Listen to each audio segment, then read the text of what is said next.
আমরা প্রার্থীরা যেমন প্রচারণা করছি একটা মানে উৎসবমুখর পরিবেশে, একইভাবে আমরা ভোটারদের থেকেও সেম সাড়া পাচ্ছি যে ওনারা আমাদের শুনছেন, আমাদের লিফলেট নিচ্ছেন, কথা বলছেন। তো সব মিলিয়ে আলহামদুলিল্লাহ বেশ উৎসবমুখর একটা পরিবেশ আমরা পাচ্ছি।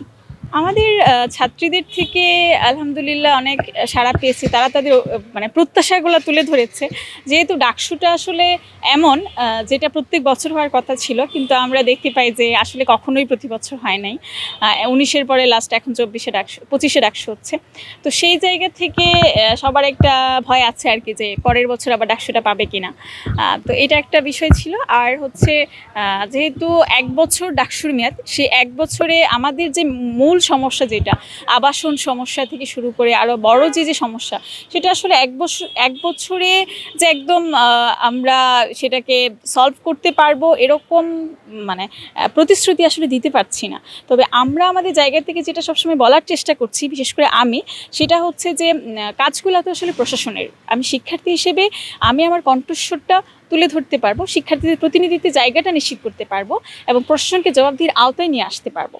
সেই জায়গাটাতে আমি আমার সর্বোচ্চ চেষ্টা করব।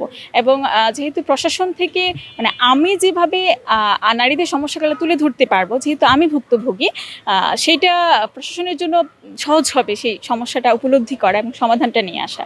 তো সেই জায়গা ধরে আমার পক্ষে যতটুকু সম্ভব আমি তো অবশ্যই ততটুকু চেষ্টা করব যে যেন শিক্ষার্থীদের কণ্ঠস্বরে ওঠা যায়। শিক্ষার্থীদের উদ্দেশ্যে আমি তাদেরকে অনেক বেশি ধন্যবাদ দিতে চাই যে যেভাবে আসলে উৎসবমুখর একটা পরিবেশ বজায় রেখেছেন, সেটা ভোটারদের জন্যই। কারণ আমরা প্রার্থীরা তো সবার কাছে কাছে যাচ্ছি, সবার ক্লাস পরীক্ষা এবং নানা ধরনের ব্যস্ততা সত্ত্বেও আমাদের সময় দিচ্ছেন, আমাদের শুনছেন। এজন্য অবশ্যই তাদেরকে আমরা ধন্যবাদ জানাচ্ছি। এবং শেষ সময় এসে যেন কোনো ধরনের মানে ডাকসু হুমকির মুখে না পড়ে বা বানচালের কোনো ধরনের চেষ্টা না থাকে, সেটার জন্য আমি সবার সজাগ দৃষ্টি আকর্ষণ করছি যে সচেতন শিক্ষার্থীরা অবশ্যই সেদিকে দৃষ্টিপাত করবে এবং অবশ্যই তারা আসলে যোগ্য প্রার্থীদেরকেই ভোট দেবে এবং তাদের যে ভোটাধিকার, তাদের যে অধিকার, সেটা অবশ্যই তারা নিশ্চিত করবে এবং সবাই ভোট দিতে আসবে। সবার জন্য শুভকামনা।